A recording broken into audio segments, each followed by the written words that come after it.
అపోస్తలుడైన పౌలు గారు మొదటి కొరింథీయులకు రాసిన పత్రిక 11వ అధ్యాయము 23-24 వచనాలు మరొక మారు చదువుకుందాము. నేను మీకు అప్పగించిన దాన్ని ప్రభు వలన పొందితిని. ప్రభు అయిన యేసు తాను అప్పగింపబడిన రాత్రి ఒక రొట్టెను ఎత్తుకొని కృతజ్ఞతాస్తుతులు చెల్లించి దానిని విరిచి, ఇది మీ కొరకైన నా శరీరము, నన్ను జ్ఞాపకం చేసుకున్నటకై దీనిని చేయుడని చెప్పాను. ప్రార్థన చేసుకున్నాము. ప్రేమ నమ్మకం కలిగిన మా కన్న తండ్రి, స్తుతులకు పాత్రుడా, స్తోత్రాహుడా, ఘనతకారుడా, మా గొప్ప దేవా, నీకు వందనాలు. కేవలం నీ ఉచితమైన కృప వలన మాత్రమే మేము సజీవ లెక్కలో ఉన్నాము ప్రభు. ఎందరికో లేనటువంటి గొప్ప భాగ్యము మాకు దయచేసిన దేవా, ఇచ్చిన రక్షణను ప్రవ్వా నిరర్ధకము చేసుకోకుండా ప్రవ్వా నీ రాకడ వరకు కూడా సిద్ధపడే వరుసలో, నీ రాజ్య స్థాపన కొరకు ప్రయాసపడే వరుసలో నన్ను మమ్మల్ని అందరినీ మీరు ఆయత్తపరచమని క్రీస్తు పరిశుద్ధ నామములో అడిగి వేడుకుని ప్రార్థించుచున్నాము తండ్రి, ఆమేన్. యేసుక్రీస్తు ప్రభువారి గురించి అపోస్తలుడైనటువంటి పౌలు గారు సాక్ష్యం ఇస్తూ ఉన్నారు. ఈ సాక్ష్యం మొట్టమొదటిగా మొదటి వచనంలోనే ప్రారంభమైంది. ఆ మొదటి వచనంలో, నేను క్రీస్తుని పోలి నడుచుచున్న ప్రకారము మీరు నన్ను పోలి నడుచుకోండి అని సాక్ష్యం ఇచ్చాడు. సంఘానికి ఏం చెప్తున్నాడంటే, నేను మొట్టమొదటిగా దేవునికి మహిమకరంగా ఒక సాక్షి బిడ్డగా నేను బ్రతుకుతూ ఉన్నాను. ఎలా బ్రతికానంటే, యేసుక్రీస్తు ప్రభువారు ఈ లోకానికి శరీరధారిగా వచ్చి ఆయన మన కొరకు పరిశుద్ధ రక్తాన్ని చిందించి ఆయన ఆరోహణం అయ్యే వరకు కూడా ఏ రీతిగా బ్రతికాడు, ఆయన 30 సంవత్సరాలు కూడా తన బాధ్యతలు నెరవేర్చారు. 3.5 సంవత్సరాలు మాత్రమే సువార్త ప్రకటించారు. 30 సంవత్సరాలు కూడా మంచి కుమారుడుగా తన బాధ్యతలు, తండ్రి దేవుని యొక్క సన్నిధానంలో యేసేపు గారు నిద్రిస్తే వడ్రంగి పని కూడా చేశారు. అంతేకాకుండా బాల్య వయసు నుంచి కూడా యేసుక్రీస్తు ప్రభువారిట వయసునందు జ్ఞానమందు మనుష్యుల దయలో దేవుని దయలో ఆయన పరలోకాధికారి. అంత అవసరం ఉందా? స్పష్టంగా రాయవలసిన అవసరం ఉందా? అందుకని యోహాను గారు అంటూ ఉన్నారు, మొదటి అధ్యాయం మొదటి వచనంలో, ఆదియందు వాక్యం ఉండెను, వాక్యము దేవుడై ఉండెను, వాక్యము శరీరధారిగా కృపాసత్య సంపూర్ణుడుగా మన మధ్య అది నివసిస్తూ ఉందంట. వాక్యమై ఉన్న దేవాతి దేవుడు ఎలా బ్రతికాడంట? పరిశుద్ధుడుగా బ్రతికాడు, పాపము లేనివాడిగా బ్రతికాడు. ఆయన నాలో పాపమున్నదని పిలాతుకు ఒక ఛాలెంజ్ విసిరాడు. పిలాత్ అంటే ఎవరు? గవర్నర్ కదా. గవర్నర్కు సహితము, యూదా మత పెద్దలకు సహితము, అన్న కైప సహితము వారి వాదనలు గెలిచాయంట. కానీ యేసుక్రీస్తు ప్రభువారు ఎంతమంది వాదించినా నాలో పాపమున్నదని ఎవరన్నా స్థాపించగలరా? అంటే ఈ భూమి మీద ఉన్న ప్రతి ఒక్క మానవుడికి ఒక మనిషి ఎలా బ్రతకాలో అది బ్రతికి చూపించారు యేసుక్రీస్తు ప్రభువారు, ఒక సాక్షి బిడ్డ. అందుకని నేను ఎవరిని రోల్ మోడల్ గా తీసుకున్నానంటే మనుషుల్ని కాదు, కానీ ఆ యేసుక్రీస్తు ప్రభువారిని నేను అనుకరించి ఈ లోకంలో బ్రతికాను. ఆయన అంటూ ఉన్నాడు, నేను క్రీస్తుని పోలి నడుచుచున్న ప్రకారం మాత్రమే నన్ను పోలి మీరు నడుచుకోండి. ఆయన ఏం చెప్తున్నాడంటే, సంఘముతో యేసుక్రీస్తు ప్రభువారంట ప్రభురాత్రి భోజన సంస్కారం ముందు ఆయన శిష్యులు పాదాలు కడిగి తనను తాను ఎంతగానో తగ్గించుకున్నారు కదా. ఆయన శరీరానికి సాదృశ్యమైనటువంటి రొట్టెను, రక్తమునకు సాదృశ్యమైనటువంటి ద్రాక్షరసము పుచ్చుకొని, మీ కొరకైన నా శరీరము, మీ కొరకైన నా రక్తము, నేను వచ్చు పర్యంత వరకు మీరు నా నిమిత్తము సాక్షులుగా ఉండాలని ఇది ఏం చేస్తున్నాడంటే కొరింథీ పట్టణస్థులకు జ్ఞాపకం చేస్తున్నాడు. జ్ఞాపకం చేయాలంటే అటువంటి సాక్ష్యము పౌలు గారికి ఉండాలి కదా. ఉంది. చాలా గట్టిగా దృఢంగా చెప్తూ ఉన్నాడు. ఎప్పుడు చెప్తూ ఉన్నాడు? అపోస్తల కార్యములో 4వ అధ్యాయం ప్రారంభములో ఆయన దమస్కు మార్గములో దేవుని స్వరం విన్న దగ్గర నుంచి కూడా బ్రతికితే నా యేసయ్య కోసం బ్రతుకుతాను, చావైతే మేలు అని అక్కడే తీర్మానము చేసుకున్నాడు. ఆయన ఏమంటూ ఉన్నాడు? అప్పగింపబడిన రాత్రి, ప్రభువైన యేసు తాను అప్పగింపబడిన రాత్రి ఒక రొట్టెను ఎత్తుకుని కృతజ్ఞతాస్తుతులు చెల్లించి దానిని విరిచి మీ కొరకైన నా శరీరం, యేసుక్రీస్తు ప్రభువారి యొక్క శరీరము ఎంతగా నలుగగొట్టబడిందండి. ఆయన శరీరము ఎలా అయింది అంటే యెషయా ప్రవక్త ద్వారా చాలా స్పష్టంగా తెలియపరుస్తూ ఉన్నాడు. యెషయా ప్రవక్త మాట్లాడుచూ ఉన్నాడు, స్వరూపమైనను సొగసైనను ఆయనకి లేదంట. 53వ యెషయా గ్రంథము 10వ వచనము, ఆయనను నలుగగొట్టుట యెహోవాకు ఇష్టమాయెను, మన అతిక్రమముల కొరకు ఆయన శిక్ష నొందిన వాడిగా ఉన్నాడు, మన దోషములను బట్టి ఆయన నలుగగొట్టబడి ఉన్నాడు. ఆయనకి చూడని 2వ వచనంలో, ఆయన ఎదుట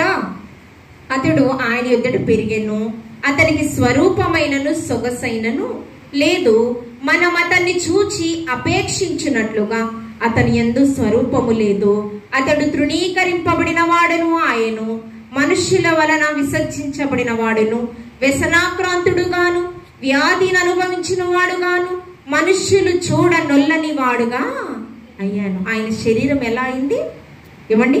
మనుష్యులు చూడనొల్లని వాడిగా, వ్యసనాక్రాంతుడుగా, అతిక్రమములను బట్టి మొత్తబడెను, గాయపరచబడెను, మన దోషములను బట్టి నలుగగొట్టబడెను, మనమందరము గొర్రెల వలె త్రోవ తప్పిపోతిమి, మనలో ప్రతివాడు తనకిష్టమైన త్రోవలో తిరిగి ఉన్నాడు, యెహోవా మన అందరి దోషములను అతని మీద మోపెను, అతడు దౌర్జన్యము నొందెను, బాధింపబడినను, అతడు నోరు తెరవలేదు. ఎంతగా ఏమండి నలుగగొట్టబడ్డాడండి.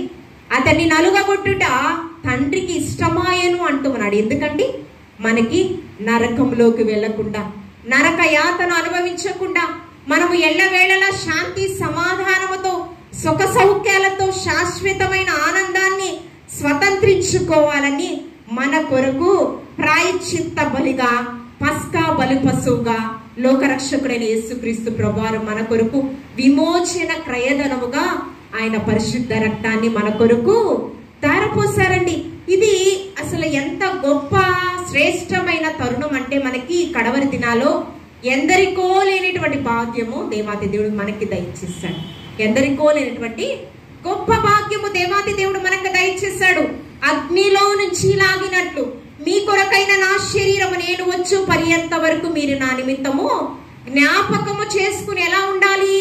అపోస్తలుడైన పౌలు గారు సాక్షి బిడ్డగా బ్రతికాడు. మనము కూడా ఏం చేసుకోవాలి? జ్ఞాపకము చేసుకుంటూ వాక్యానుసారమైన జీవితము జీవిస్తూ అన్యులకు ఎవరైతే ప్రభు వైపు ప్రభావితం కాలేదో వారికి ఎలా బ్రతకాలంట? సాక్షి బిడ్డలంగా ఈ లోకంలో బ్రతకాలి. ఒక దినము శుద్ధీకరణ ఆచారం జరుగుచు ఉన్నది. శుద్ధీకరణ ఆచారం అంటే దేవుని యొక్క ఆరాధన క్రమంలో బాహ్యంగా జరిగేటటువంటిది. దేవుని యొక్క మందిర కార్యక్రమాలు బాహ్యంగా జరిగేటటువంటివి. ఇప్పుడు ఆరాధన జరుగుతుంది. ఆరాధనలో క్రమం ఏం చేస్తాం మనము? త్రియేక దేవునికి సకల మహిమ ఘనత ప్రభావం పితృ పుత్ర శుద్ధాత్మాలై ఈ యొక్క పాటతో ప్రభువుని మనం ఆరాధన చేస్తున్నాం. దేవుని యొక్క త్రియేక దేవుని యొక్క సన్నిధి ప్రత్యక్షత మన మధ్యకు దిగి రావాలి. మొదట ఆయనకి మహిమ ఘనత ప్రభావం చెల్లిస్తూ ఆరాధన మనం ప్రారంభం చేస్తున్నాం. దానిలో ఏముంటుందంటే, ప్రారంభ ప్రార్థనలో దేశ క్షేమము కొరకు, రక్షణ కొరకు, నశించిపోయే ఆత్మల కొరకు, మనం నివసించే ప్రాంతపు వాస్తవులు పేతురు గారు అంటూ ఉన్నారు, మనం యొక్క సుఖముగా సౌఖ్యంగా మాన్యముగా బ్రతకాలి అంటే మనం ఏం చేయాలంట? తండ్రికి మనం ప్రార్థించే వారిగా ఉండాలంట. నాయకుల కొరకు, అధికారుల కొరకు మనం ప్రార్థించాలని పేతురు గారు తన పత్రికల్లో తెలియపరుస్తూ ఉన్నాడు. మనం ప్రార్థించాలి. ప్రార్థన ఆలకించువాడా సర్వ శరీరులు నీయతకు ఆలకించాలి అంటే ఎవరు? రక్షణలో ఉన్న మనమందరము కూడా క్రీస్తుని సొంత రక్షకుడిగా అంగీకరించిన మనం ఏం చేయాలి? ప్రార్థన చేయాలి. ఈ యొక్క ప్రజలందరికీ కూడా సాక్షులముగా ఉన్నాం. వారి గురించి మనము ప్రార్థన చేయాలి. శుద్ధీకరణ ఆచారంలో యూదా మత పెద్దలంట ఈ యొక్క బోధకుడైనటువంటి యోహాను గాని, ఏ యోహాను గాని? బాప్తిస్మిచ్చి యోహాను గాని శోధిస్తూ ఉన్నారంట. దేని గురించి? యోహాను సువార్త 3వ అధ్యాయము 25వ వచనము తీసిన వారు త్వరగా చదవండి. యోహాను సువార్త 3వ అధ్యాయము 25వ వచనం. శుద్ధీకరణ ఆచారంను గురించి యోహాను శిష్యులకు ఒక యూదునితో వివాదము పుట్టెను కనుక యోహాను నద్దకు వచ్చి, బోధకుడా, ఎవడు యోర్దానుకు అవతల నీతో కూడా ఉండెను, నీవెవని గురించి సాక్ష్యం ఇచ్చితివో ఇదిగో ఆయన బాప్తిసము ఇచ్చుచూ ఉన్నాడని, అందరూ ఆయన్ని వెంబడించుచూ ఉన్నారని అతనితో ఒక కంప్లైంట్ గా తీసుకుని వచ్చారు. శుద్ధీకరణం అంటే ఏంటంటే దేవునికి మనిషికి మధ్య ప్రతిష్ఠింపబడిన వారధిగా నాజీరు చేయబడినటువంటి వ్యక్తి, పరిశుద్ధంగా జీవించేటటువంటి వ్యక్తి ఆరాధన క్రమాన్ని ప్రజలకు వెల్లడపరచాలి. శుద్ధీకరణ అంటే ఏంటి?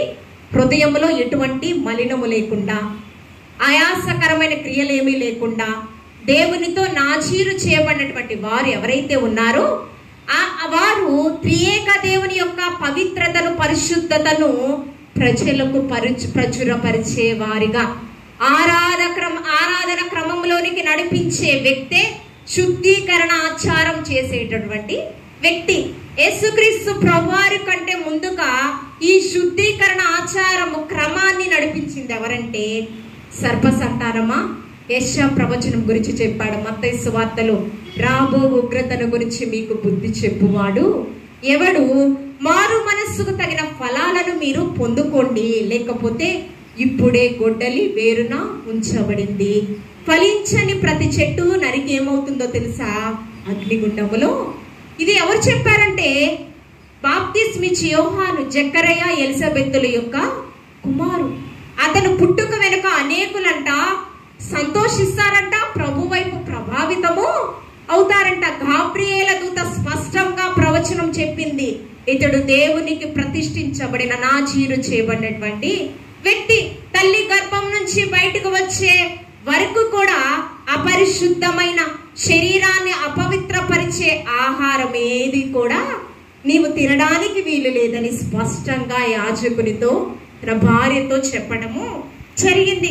ఇక్కడ యేసుక్రీస్తు ప్రభువారి గురించి ముందుగా, యేసయ్య కంటే ముందుగా ఎవరు పరిచయం చేశారంటే బాప్తిస్మిచ్చి యోహాను పరిచయం చేశారు. యేసుక్రీస్తు ప్రభువారు, నేను మీకు నీటితో బాప్తిసం ఇస్తానేమో కానీ యేసుక్రీస్తు ప్రభువారు వస్తారు కదా, ఆయన పరిశుద్ధాత్మ అగ్నితో మీకు బాప్తిస్ము ఇస్తారు కదండి. ఆ వచనాల గురించి, ఆ కింద వచనాలలో ఇప్పుడు వరకు నీవు ఒక సాక్షి, ఒక వ్యక్తి గురించి నువ్వు సాక్ష్యం ఇస్తూ ఉన్నావు, ప్రకటిస్తూ ఉన్నావు. ఇప్పుడు వరకు నువ్వు బోధకుడుగా అనేక మందికి నీటితో నీవు బాప్తిసం ఇచ్చావు. కానీ ఎవరైతే నువ్వు సాక్ష్యం ఇచ్చావో, ఎవరి గురించి నువ్వు సాక్ష్యం ఇచ్చావో ఆ వ్యక్తి ఇప్పుడు ఏం చేస్తున్నాడో తెలుసా? నీ ద్వారానే బాప్తిసం పొందుకున్నాడు. ఏం చెప్తానో తెలుసా?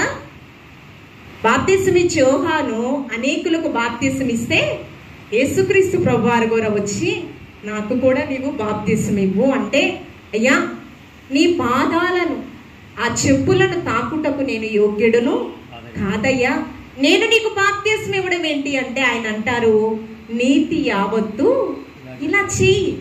నువ్వు అందరికి చేస్తావు కదా నీతి యావత్తు, నేను కూడా శరీరధారిగా వచ్చాను, నన్ను నేను ఎంతగా తగ్గించుకుంటున్నానో అది క్రియాత్మకంగా యేసుక్రీస్తు ప్రభువారు చూపించారు. శరీరధారిగా వచ్చారు, ఆయన మానవుడు చేయవలసిన ప్రతి నీతి కార్యములో పాలిభాగస్తుడు అయ్యాడు. అంతేకాదు సున్నతి కార్యక్రమాలలో కూడా 8వ దినాన దేవుని యొక్క సన్నిధానంలో తీసుకుని వెళ్ళి సున్నతి చేయించాలి. సున్నతి కార్యక్రమం కూడా ఆయన చేయించుకున్న పరిస్థితి. నీవు ఎవరికైతే బాప్తిసం ఇచ్చావో అతను ఏం చేస్తున్నాడు? అనేక మందికి బాప్తిసం ఇస్తున్నారు. అనేకులు ఆయనకి ఆకర్షితులయ్యారు అని చెప్పి ఒక పాయింట్ అవుట్ చేస్తూ యేసుక్రీస్తు ప్రభువారి గురించి విమర్శనాత్మకంగా ఎవరితో మాట్లాడుతున్నారు? బాప్తిసం ఇచ్చే యోహానుతో మాట్లాడుతున్నారు. అప్పుడు బాప్తిసం ఇచ్చే యోహాను నిజంగా మనుష్యుల సహజ లక్షణాలు ఎలా ఉంటాయి అంటే, నాకంటే ఎవరిని అప్రిషియేట్ చేసినా జెలసీ ఫీలింగ్ అనేవి కొంత వస్తూ ఉంటాయి. కానీ ఇతడు నిజంగా చాలా ఘనమైన కార్యాలనే చేశాడు. యేసయ్యకు కూడా బాప్తిసం ఇవ్వడం అంటే చిన్న విషయమా? చాలా గొప్ప విషయం కదా. కానీ అక్కడ తనకి ఏమి రావాలి? ఒక అసూయ, ప్రౌడ్నెస్ అనేది రావాలి కదా.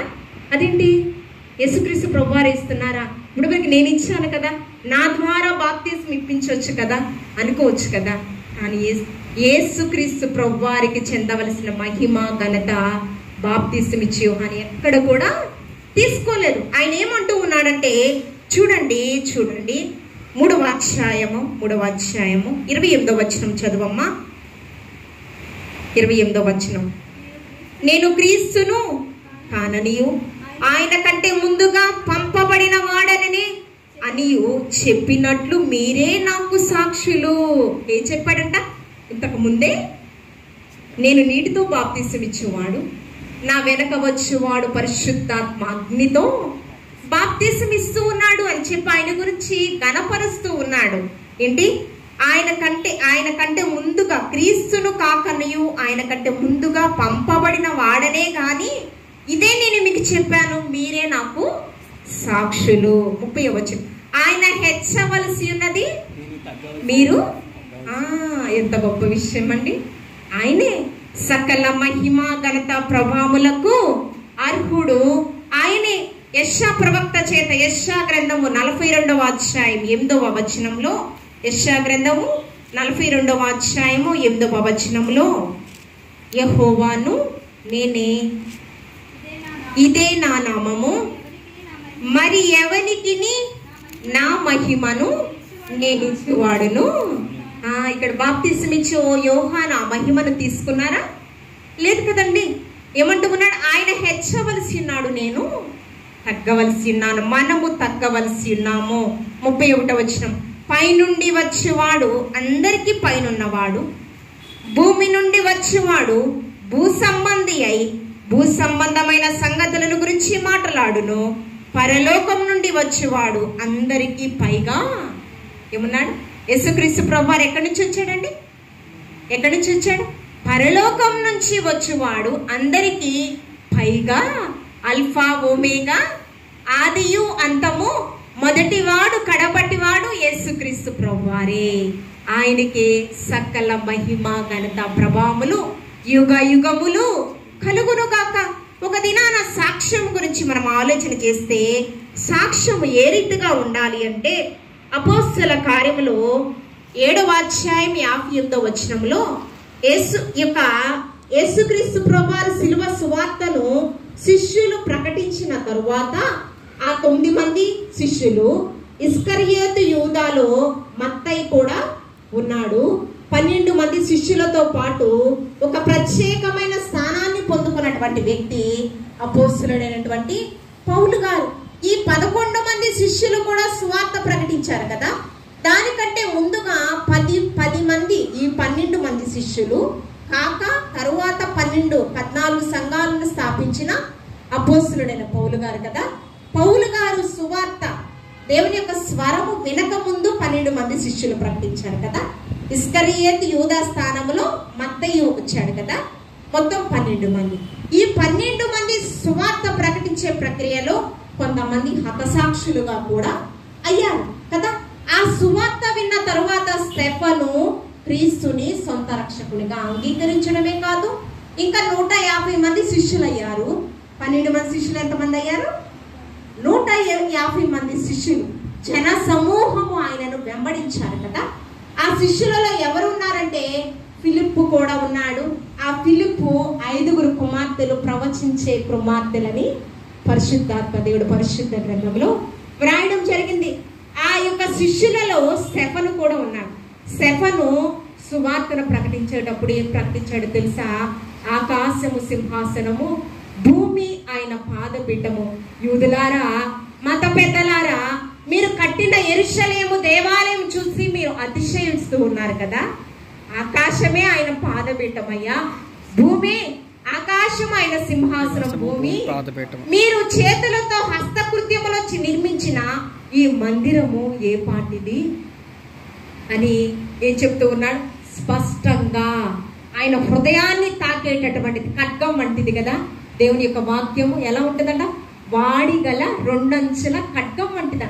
అది ఎంత పదునుగా ఉంటుందండి, 2 వైపుల పదునంటే చాలా షార్ప్గా ఉంటుంది కదా, నేరుగా హృదయంలోకి వెళ్ళిపోవాలి. అది వాక్యం అగ్ని వంటిది, హృదయంలో ఉన్న మాలిన్యం అంతా దహించి వేయాలి.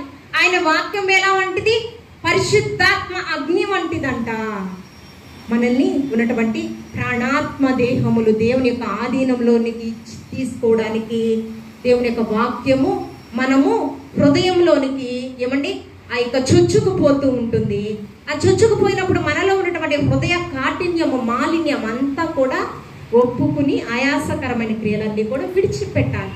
అది చెప్తూ ఉన్నప్పుడు ఇక్కడ యూదా ప్రజలందరికీ కోపం వచ్చింది. కోపం వచ్చి ఏం చేశారో తెలుసా, రాళ్లతో కొట్టి ఇక పట్టణం వెలుపలకు ఆయన్ని తీసుకుని వచ్చారు. అప్పుడు ఆయన మాట్లాడుతూ ఉన్నారు, అక్క ప్రజలందరూ రాళ్లతో ఎవరైతే కొట్టి చంపుతూ ఉన్నారో వారి గురించి తండ్రి వీరిని క్షమించండి ప్రార్థన చేసి, అంతేకాకుండా నా ఆత్మను నీ సన్నిధికి చేర్చుకో ప్రభువా అని స్టెఫను ఒక మంచి ప్రార్థన, యేసుక్రీస్తు ప్రభువారు చేసిన ప్రార్థన. మొదటి ప్రార్థన అదే కదా, తండ్రి వీరేమి చేయించున్నారు వీరు ఎరుగరు కనుక. చివరి ప్రార్థన ఏంటి, తండ్రి నీ చేతికి నా ఆత్మను. ఆ ప్రార్థనే ఎవరు చేశారు, స్టెఫను చేశారు. ఆయన మాట్లాడుతూ ఉన్నారు చూడండి, అపోస్తుల కార్యము 7వ అధ్యాయం 58వ వచనము. ఆయన గురించి సాక్ష్యం ఇస్తూ ఉన్నారు ఆ ప్రజలు. ఏంటంటే చూడండి, పట్టణము వెలుపలకి అతన్ని వెళ్ళగొట్టి రాళ్లను రుంపి చంపిరి. సాక్షులు సౌలు అను ఒక యవనుని పాదముల యొద్ద తమ వస్త్రములను పెట్టిరి. స్టెఫను యొక్క మరణాన్ని ఆమోదించినటువంటి వారిలో ఎవరున్నారు? సౌలు తరువాత దమస్కు మార్గంలో దేవుని స్వరం విన్న తరువాత పౌలుగా మార్చబడ్డాడు. ఆ యొక్క అపోస్తుల కార్యం 4వ అధ్యాయం అదే కదా, పౌలు దూషకుడు, హింసకుడు, ఆయన శిష్యులను చంపడానికి ఏమాత్రము వెనుకాడనటువంటి వ్యక్తి, దేవుని యొక్క పరిచర్యను పాడు చేసినటువంటి వ్యక్తి, దేవుని యొక్క శిష్యులను చంపడానికి కూడా ఏమాత్రము 9వ అధ్యాయం అపోస్తుల కార్యము శిష్యులను బెదిరించుచు వారిని చంపడానికి, క్రీస్తు యొక్క రాజ్య విస్తరణకు సువార్త ప్రకటించే ప్రక్రియలో ఆటంకములు అవరోధములు కలుగ చేసినటువంటి అపోస్తుల కార్యములు 9వ అధ్యాయం మొదటి 2 వచనాలు కూడా అదే వాక్య భాగము. ఏంటండి, ఆయన యొక్క వస్త్రములను తీసుకొని వచ్చి ఈ యొక్క సౌలు యొక్క పాదముల యొద్ద పడవేసి ఉన్నారంట ఆ యూదా ప్రజలందరూ కూడా. దీనికి ఎవరు సాక్షి? సౌలు, పౌలుగా మార్చబడిన ఈ యొక్క సౌలు సాక్షిగా ఉన్నాడు. అంతేకాకుండా ఈ యొక్క క్రీస్తుని కేంద్ర బిందువుగా కలిగి జీవించినటువంటి వారందరూ కూడా హెబ్రీయులకు రాసిన పత్రికలో 11వ అధ్యాయంలో అంతా కూడా ఉంది. క్రీస్తుని కేంద్ర బిందువుగా కలిగి జీవించి క్రీస్తు శిలువ సువార్తను ప్రకటించిన అందరూ కూడా వారి పేర్లు జీవ గ్రంథమందు లిఖించబడి ఉన్నవి. ఆ లిఖించబడినటువంటి వారు ఏ విధంగా సాక్షి బిడ్డలుగా వారు బ్రతికారు అంటే చూడండి హెబ్రీయులకు రాసిన పత్రిక 11వ అధ్యాయము 11వ అధ్యాయం విశ్వాసములున్నది మొదటి వచనము, నిరీక్షింపబడిన వాటి యొక్క నిజ స్వరూపమును అదృశ్యమైనవి ఉన్నవనుటకు రుజువులై ఉన్నవి, దానిని బట్టియే పెద్దలు సాక్ష్యము పొందిరి. ప్రపంచములు దేవుని యొక్క వాక్యము వలన నిర్మాణమైనవి. ఏంటండి, ఈ విశ్వాసమును బట్టి, విశ్వాసమునకు కర్త అయినటువంటి యేసుక్రీస్తు ప్రభువాన్ని కేంద్ర బిందువుగా కలిగి జీవించినటువంటి వారు అనేక మంది పెద్దలు సాక్షులుగా ఉన్నారంట. 5వ వచనం చూడమ్మా, 5వ వచనము, విశ్వాసమును బట్టి హానోకు మరణము చూడకుండా దేవునితో కొనుపోబడ్డాడు. అంతేకాకుండా పరిశుద్ధ గ్రంథంలో చూడండి 7వ వచనము, విశ్వాసమును బట్టి నోవాహు అది వరకు చూడని సంగతులన్నీ గురించి దేవుని చేత హెచ్చరింపబడి భయభక్తులు గలవాడై తన ఇంటి వారి రక్షణ కొడుకు ఓడను సిద్ధం చేశాడు. అంతేకాకుండా లోకము మీద నేరస్థాపన చేసి విశ్వాసమును బట్టి కలుగు నీతికి లోకమంతటి మీద ఏం చేసేవాడిగా ఉన్నాడంట, తీర్పు తీర్చే వాడిగా, ఏమండి, తీర్పు తీర్చే తీర్పరిగా, నేరస్థాపన చేసేటటువంటి వ్యక్తిగా భూనివాసులందరి మీద ఎంత గొప్ప ఆధిక్యత అండి, విశ్వాసమును బట్టి. అంతేకాకుండా 8వ వచనము, అబ్రహాము పిలుపును బట్టి విశ్వాసమును బట్టి ఆ పిలుపునకు లోబడి తాను స్వాస్యముగా పొందనయున్న ప్రదేశమునకు వెళ్ళెను. చూడండి 9వ వచనం, విశ్వాసమును బట్టి అతడును అతనితో ఆ వాగ్దానమునకు సమానమైన వారసులైనను ఎవరెవరు ఉన్నారండి? ఇస్సాకు, యాకోబు అనువారు గుడారములో నివసించరు. అన్యుల దేశంలో ఉన్నట్టుగా వాగ్దాత్వ దేశంలో పరవాసులయ్యారు. చూడండి 11వ వచనం, విశ్వాసమును బట్టి శారాయు వాగ్దానం చేసిన వాడు నమ్మదగిన వాడని ఎంచుకొని కనుక తాను వయస్సు గతించినదైన గర్భము, దేన్ని బట్టండి?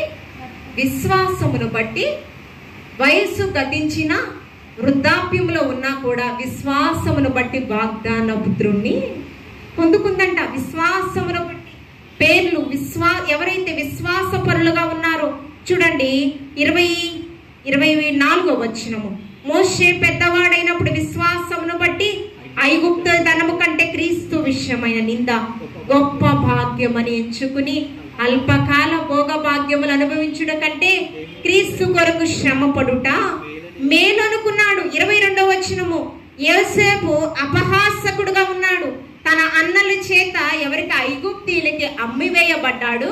యోసేపు ఎంతకి? 20 తులాల వెండి నాణ్యాలకు. కానీ ఎవరు విడిచినా నేను విడువను ఎడబాయన కదా. ఆ అన్నలందరూ కూడా వీరికి దాసులవుతారని ఆ దర్శనము ప్రవచనం చెప్పడాన్ని బట్టి వారు కోపంతో ఏం చేశారు? అతన్ని లోతైన గొయ్య తీసి దాంట్లో చంపాలనుకున్నారు. కానీ అతనికి కుట్టించినటువంటి ఆ యొక్క విచిత్రమైన అంగీని తీసివేసి తర్వాత ఏం చేశారు? ఐగుప్తీలకు అమ్మి వేయడం జరిగింది. ఫరో దగ్గర ఒక మంచి నమ్మకత్వాన్ని సంపాదించుకున్నాడు కదా. ఇక ఫరో అంతటి వాడిగా, గవర్నర్గా గొప్ప ఆధిక్యతను పొందుకున్నాడు. ప్రధానమంత్రిగా ఎక్కడ? అన్నల చేత అమ్మి వేయబడిన అతను చివరికి అన్నలే ఆ ఊరిలో కరువు వస్తే మరలా ఎక్కడికి వచ్చాడు? అమ్మి వేయబడిన తమ్ముడు దగ్గరికి వచ్చారు. అంటే ఏంటో తెలుసండి, నిషేధించబడ్డావా నీ కుటుంబాల చేత, నీ స్నేహితుల చేత నిషేధించబడిన రాయి ఏమవుతుంది? మూలకు తలరా. నేను ఒక పాట రాశాను, ఏంటంటే నిషేధించబడిన దానను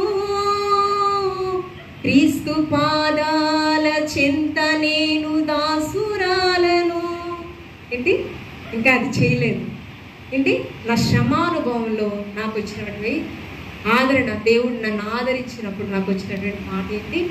నిషేధించబడిన దానను క్రీస్తు పాదాల చెంత నేను దాసురాలను. కపటమాయ ఈ లోకంలో మలినమాయ ఈ ప్రేమలు నన్ను ప్రేమించిన నా యేసయ్యా.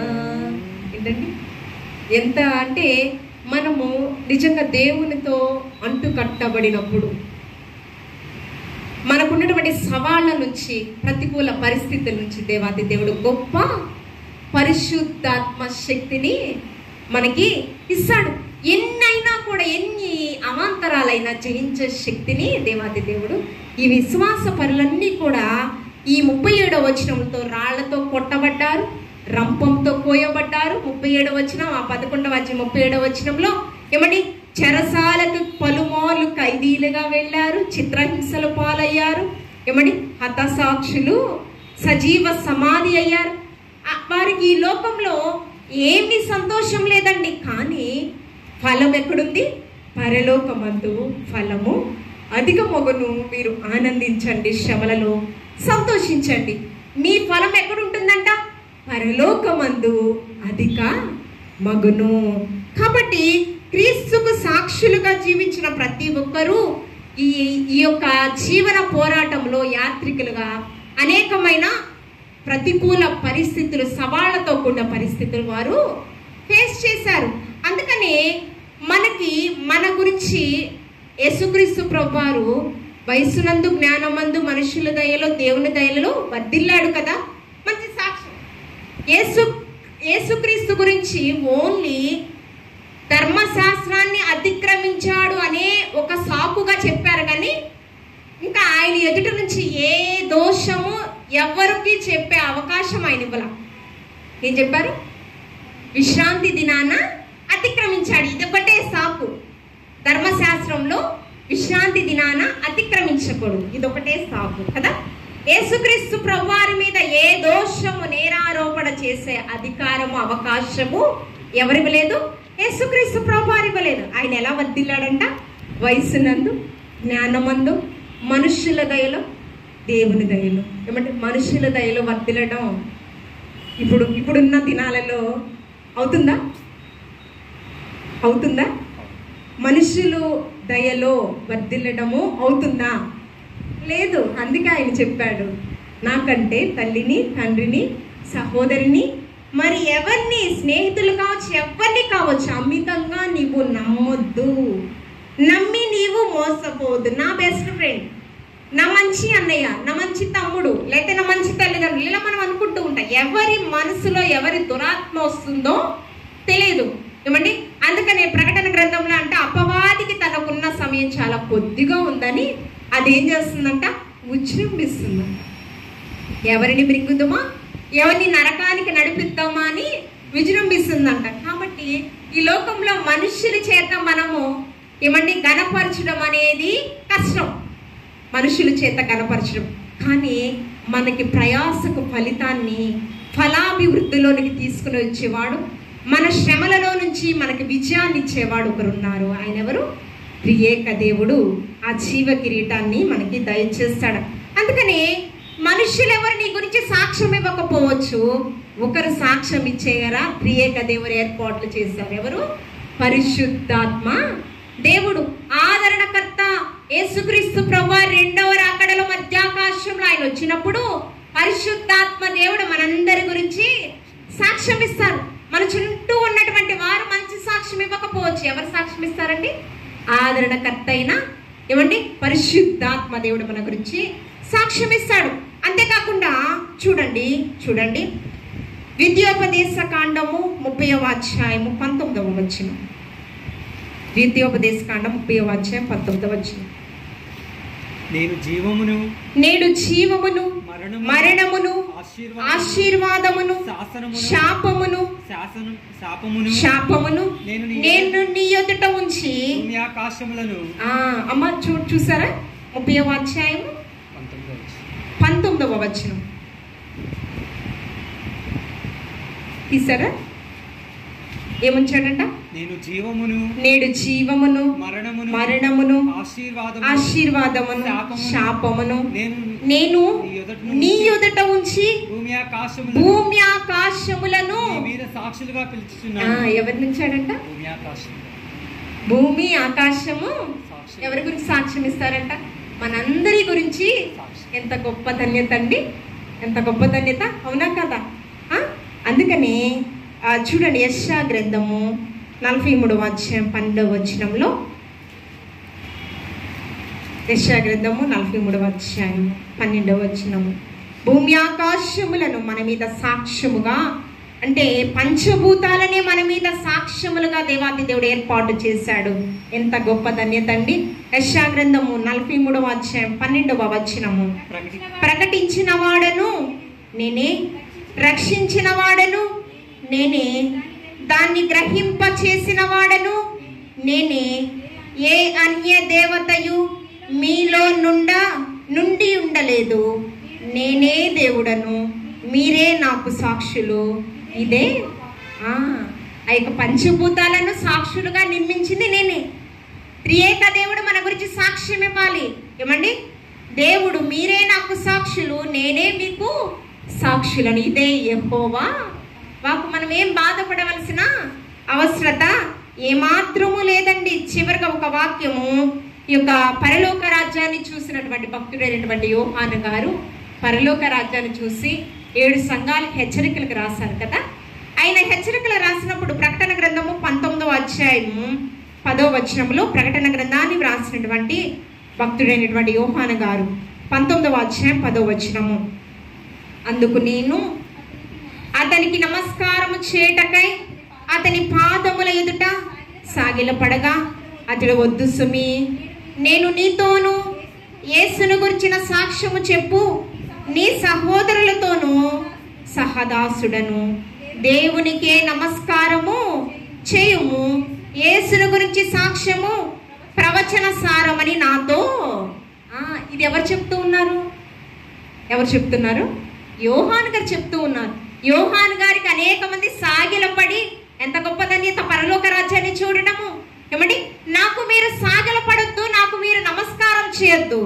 ఏమంటూ ఉన్నాడు చూడండి, నమస్కారం చేయటకై అతని పాదములు ఎదుట సాగిలపడక అతడు, వద్దు సుమి, నేను నీతోను, ఎవరితో? శిష్యులలో ఒకడే కదా ఈ యోహాను, శిష్యులందరితో సమానమైన సహదాసుడను, మీరు నాకు సాగిలపడవద్దు, దేవునికి నమస్కారం చేయము, యేసుని గురించే సాక్ష్యము ప్రవచన సారమని వారితో చెప్పడము జరిగింది. సాక్షులు అంటే ఏ రీతిగా ఉండాలంటే, బాప్తిసం ఇచ్చి యోహాన్ అన్నారు, ఆయన హెచ్చవలసి ఉన్నారు, నేను తగ్గవలసి ఉన్నాను.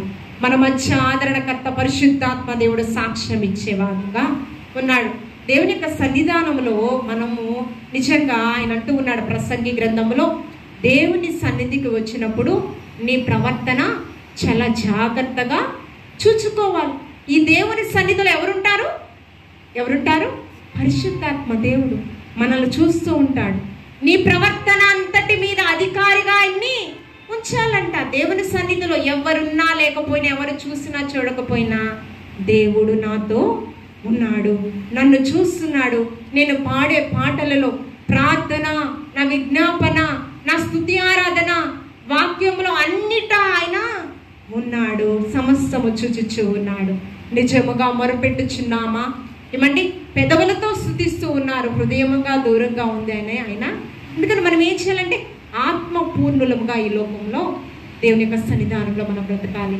ఆయన అంటూ ఉన్నాడు, ఇదిగో హృదయం అనే తలుపు యొద్ద ఆయన ఉన్నాడంట, తట్టుచూ ఉన్నాడంట. ఎందుకు? నీ హృదయంలో ఆయన నివాసము. బాహ్యంగా ఈ భూమి మీద నివసించే ప్రతి ఒక్క మానవుడు నివసించడానికి ఒక గృహము కావాలి, ఆరాధన చేయడానికి ఒక మందిరము కావాలి. కానీ ఇది శాశ్వతం కాదు. యేసుక్రీస్తు ప్రభువారు ఎక్కడ ఉండాలనుకుంటున్నాడు? నీ హృదయమే దేవుని యొక్క ఆలయము. మన హృదయములో ఆయన నివసించాలని ఆయన ఆశపడుచు ఉన్నాడు. ఆశపడుచున్న ఆయనకి మనం ఏం చేయాలి? మన హృదయంలో నివసించే అవకాశము మనం ఇవ్వాలి. ఏమండి, కాబట్టి మనము క్రీస్తుకు సాక్షులుగా ఈ లోకంలో బ్రతుకుతూ రూపాంతరం చెందుతూ క్రీస్తు రెండవ రాకడ వరకు కూడా ఎలా ఉండాలి? రక్షణను చాలా జాగ్రత్తగా కాపాడుకోవాలి. అనేకులకు ప్రభు వైపు ప్రభావితం చేసేటటువంటి వారుగా మనం అందరము ఉండాలి. ఆ రీతిగా మనం బ్రతికినట్లయితే మీ కొరకైనా నా శరీరము, మీ కొరకైనా నా రక్తము, నేను వచ్చే పర్యంత వరకు నా నిమిత్తము రక్తము శరీరము జ్ఞాపకం చేసుకోవడం అంటే ఆయన శ్రమలను జ్ఞాపకం చేసుకోవడం, అంతేనా? రక్తము శరీరము జ్ఞాపకం చేసుకోవడం అంటే అంతేనా? యేసయ్య శ్రమలను జ్ఞాపకం చేసుకోవడమేనా? ఆయన శ్రమలను జ్ఞాపకం చేసుకునే అర్హతలు దేవాతి దేవుడు మనకి ఇచ్చాడు. అది ఖచ్చితంగా మనము ధన్యులము. ఈ దినము చూడక చాలామంది దేవుని సన్నిధిలో ఉన్నారు. కాబట్టి విలువైన సమయాన్ని దేవాతి దేవుడు మనకిచ్చాడు. కాబట్టి విలువైన జీవితం ఎక్కడికి చేరే వరకు మనము జాగ్రత్తగా కాపాడుకోవాలంటే పరలోకంలో చేరే వరకు కూడా మనము జాగ్రత్తగా కాపాడుకోవాలి. అటువంటి స్థితిలో దేవాది దేవుడు మనలందరినీ కూడా స్థిరపరచబడును కాక. ఆమె దేవాది దేవుడు ఈ మాటలు మనందరి వెనుకల్లో బహుగా ఫలింపచేయును కాక. ఆమె పరిశుద్ధుడా నీకు వందనాలు.